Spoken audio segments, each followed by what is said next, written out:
Good morning বন্ধুরা। আজকে recipe মাছের ঝোল। মাছগুলোকে ভালো করে ধুয়ে নিয়ে কড়াইয়ের মধ্যে তেল দিয়ে, তেলটা গরম হয়ে গেলে তার মধ্যে মাছগুলোকে দিয়ে দিতে হবে একটা একটা করে। দিয়ে মাছগুলোকে আস্তে আস্তে করে তুলতে হবে।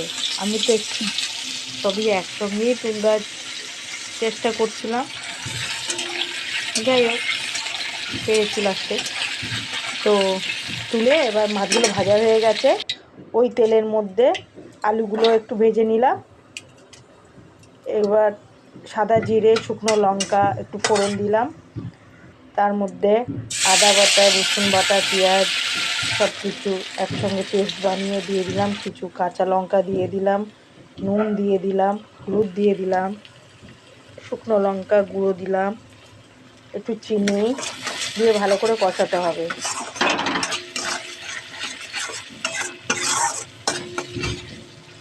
ভালো করে কষিয়ে নিয়ে একটু টমেটো বাটা দিলাম।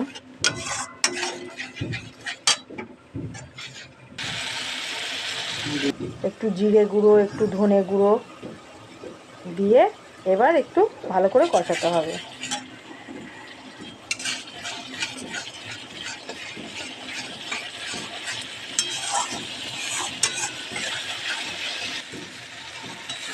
আলুগুলো দিয়ে দিতে হবে।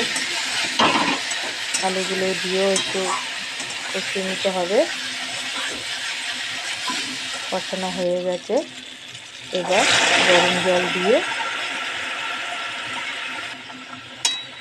একটু নাড়াচাড়া করে নিয়ে মাছগুলো এক এক করে উপরে সব দিয়ে